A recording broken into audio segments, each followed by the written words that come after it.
Punjab lawyers association, इसका basic purpose क्या है? जो हमारे यंग लायर्स हैं उनको प्रमोट करने के लिए हमने फ्री बुक्स जो हैं का भी एक शेड्यूल तैयार किया है कि सबको फ्री बुक्स जो हैं वो प्रोवाइड की जाएंगी। ठीक है। उसके बाद जो फीसेस वगैरह नहीं पे कर सकते उनकी हम कलेक्टिवली सारे मिलके उनकी फीसेस जो हैं वो भी पे करवाते हैं जो स्टूडेंट नहीं कर सकते। तो इस तरह ये है कि एक इंसान अपनी स्टडी से या एजुकेशन से वो पीछे नहीं हो सकता, प्रोफेशन में आगे आ सकता। अस्सलाम वालेकुम, मैं हूं अर्चना मुश्ताक और आप देख रहे हैं न्यूज़ इनसाइड। आज मेरे साथ पंजाब लायर्स एसोसिएशन के चेयरमैन और सोशल एक्टिविस्ट असद जमान चीमा साहब मौजूद हैं। आज हम इनसे जानेंगे कि इनका इस एसोसिएशन के पीछे बेसिक पर्पस क्या है और ये एसोसिएशन किस तरह से वर्क कर रही है। अस्सलाम वालेकुम। वालेकुम अस्सलाम। अच्छा, मुझे सबसे पहले तो ये बताइएगा कि आपने ये जो सोसाइटी बनाई है पंजाब लायर्स एसोसिएशन, इसका बेसिक पर्पस क्या है?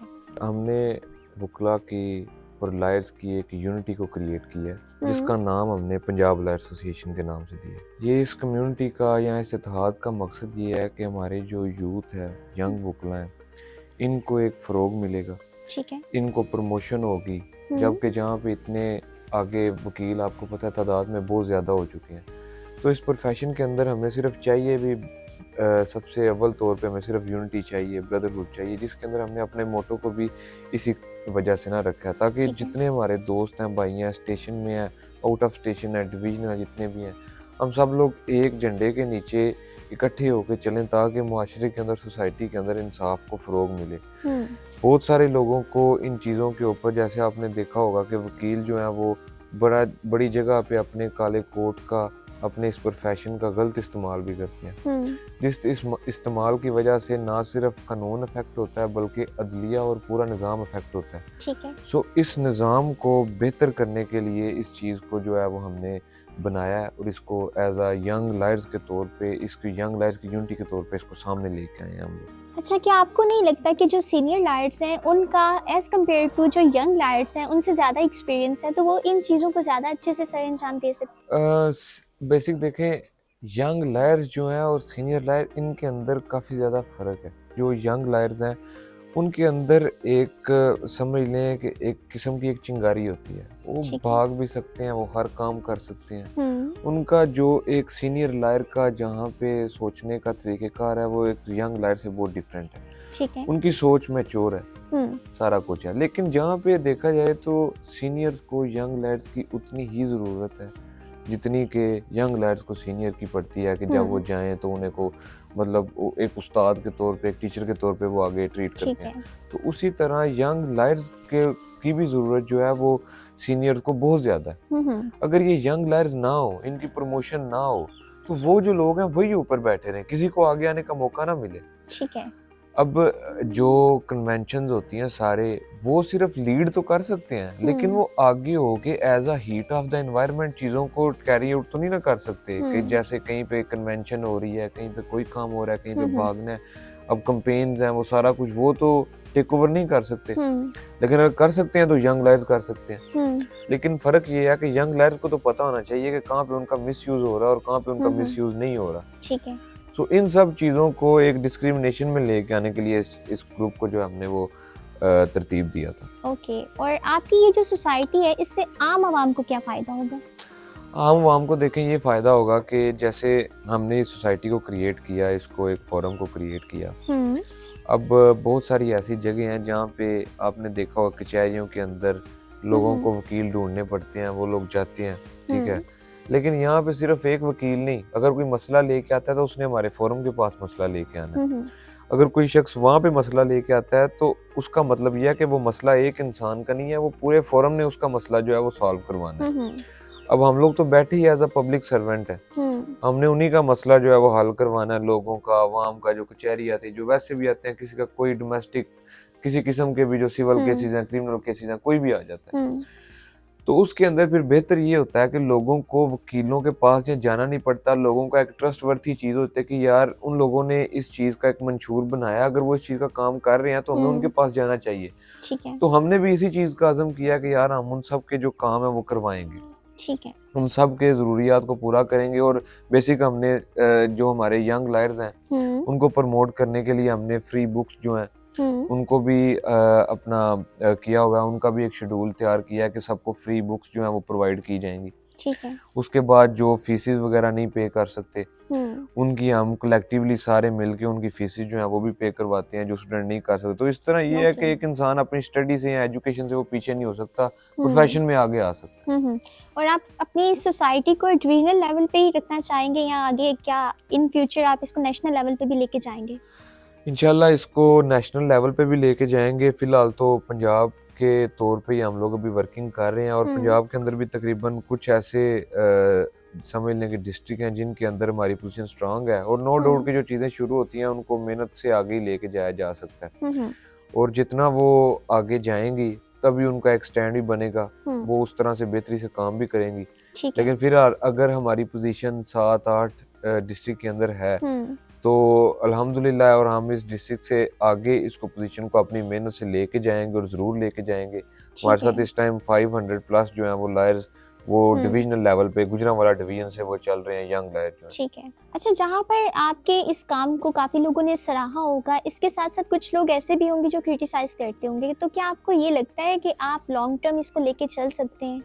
देखें, यहाँ पे क्रिटिसिज्म की बात है या इन सब चीज़ों की बात है तो आज से तकरीबन जब 2 साल पहले इस चीज़ को मैंने शुरू किया था तो उस टाइम पीक लेवल की क्रिटिसिज्म थी। ठीक है।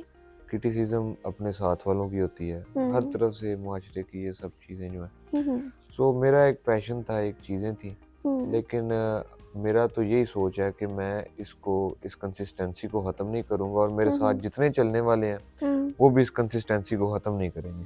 ठीक है। इंशाल्लाह हमारी ये जो यूनिटी है जब एक ट्रैक पे आ गई है तो हम इससे अब पीछे नहीं हट सकते, इसको लेके इंशाल्लाह हम आगे जाएंगे और जो हमारा एक गोल है जो हमने सेट किया हुआ है उस तक हम इसको ज़रूर जो है वो लेके जाएंगे। ठीक है। पीछे जो जहाँ तक क्रिटिसिज्म की बात है तो जहाँ पे इंसान के साथ अब क्रिटिसिज्म अगर कोई कर भी रहा है तो मैं समझता हूँ कि इंसान का जो काम है इंसान को वो करके दिखाना चाहिए बजाय कि उसको जवाब देने के कि नहीं तुम ये गलत कह रहे हो, यहाँ कुछ इस तरह का जो काम है वो इंसान को नहीं करना। मेरा ज़ाती तौर पे मैं ऐसी चीज़ का कायल हूँ कि मैं उनको सिर्फ अपना काम करके दिखाऊँ। अच्छा, अगर कोई डिवीजनल लेवल पे कोई ऐसा बंदा है जिसका कोई केस है लेकिन वो उसके पास इतना सरमाया नहीं है, तो आप ये कैसे यकीन के साथ कह सकते हैं कि ये लोग उनका काम करेंगे? देखें, यकीन इस बात का है कि जो मेरे दोस्त, तो मैं इन्हें अपने भाई कहता हूँ, अपने दोस्त कहता हूँ, ठीक है, जिन्होंने मेरे साथ मेरी एक आवाज़ के ऊपर जो है वो मेरे साथ हामी भी भरी, मेरे साथ चले भी और मुझे कहा कि यार ठीक है, अगर ये सफ़र शुरू किया है तो हम तुम्हारे साथ हैं। तो ये जो मेरे साथ जितने भाई और दोस्त जो हैं वो चल रहे हैं, मतलब इन्होंने मेरे पे एतमाद किया था, मैंने इनके काम इनके मेरी तरफ से जो इनके लिए हो सकता था वो मैंने किया। ठीक है। उसके बाद हमारा एक बॉन्ड इस तरह का बन गया कि यार सब लोग जो थे वो एक ही किस्म का दर्द लेके निकले थे, यानी एक ही किस्म का पैशन, अज़म और ये सारा कुछ वो लेके निकले थे और उन्होंने यही सोचा था कि यार हमने अगर यहाँ पे आना है तो हमने किसी किस्म की इस ब्लैक कोड के अंदर रेवोल्यूशन लेके आनी है। अब देख सकते हैं कि हिस्ट्री के अंदर अगर कोई भी चीज़ रेवोल्यूशनरी तौर पे आई है तो वो सिर्फ इन चीज़ों से मतलब नहीं आई कि मतलब कोई बंदा घर बैठ के बात कर दे और वो चीज़ पूरी हो जाए। अकॉर्डिंग टू आप पढ़ सकती हैं कि अगर हम बुक के अंदर भी पढ़ें तो द हाउस ऑफ रॉथचाइल्ड्स एक जूइश जो है वो नावल है, उसकी एक स्टोरी है, ठीक है, द हाउस ऑफ रॉथचाइल्ड्स। तो उसके अंदर ये बताया गया था कि जो सोसाइटीज डिवाइड होती हैं ना, यानी कि जो सोसाइटीज डिवाइड होती हैं वो ऐसे बैठे बैठे डिवाइड नहीं हो जाती, उनको डिवाइड इसी तरह किया जाता है कि उनको फिरका बंदियों में, मसलकों में, इनमें डिवाइड कर दिया जाता है। जैसे कि मुसलमानों को शिया, सुन्नी, देवबंदी इनके अंदर डिवाइड कर दिया, ठीक है।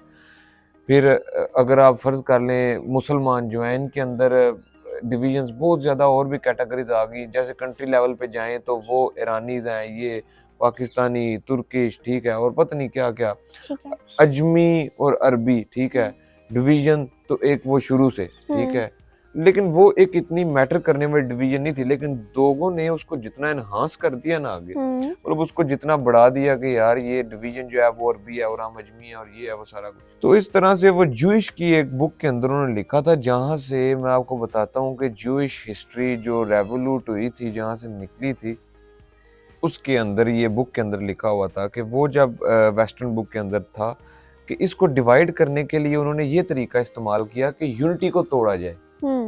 और यूनिटी को तोड़े इस तरह जा सकता था कि उनको एक छोटे छोटे डिफरेंट पार्ट्स के अंदर डिवाइड कर दिया जाए, ताकि जब वो लोग इकट्ठे ना हो तो फिर किस तरह उनका इत्तेहाद कायम रहेगा। वो 30-30, 40-40 और इतने लोगों के टोलों के अंदर डिवाइड हो जाएंगे, डिवाइड होकर उनकी पावर टूट जाएगी। और फिर उधर से ही उन्होंने वो लकड़ियों वाली मिसाल जो थी वो उधर से आई थी, जिसको अभी इधर क्योट किया जाता है ना, ठीक है, वो मिसाल जो है वो उधर से द हाउस ऑफ रॉथस्चिल्ड से आई थी। और उसके बाद अगर आप देख लें कि आगे फर्दर एक अच्छी एग्जांपल भी यही है कि अगर वेस्टर्न की तरफ आप लोग चले जाएं, ठीक है, तो उधर बनिस्बत इन चीजों के वो चीज कम है। मतलब ये जो यहाँ पे जात और इसका इतना ज्यादा डिस्क्रिमिनेशन की जाती है, मेरे ख्याल से वो चीज उस साइड पे बहुत ज्यादा कम है।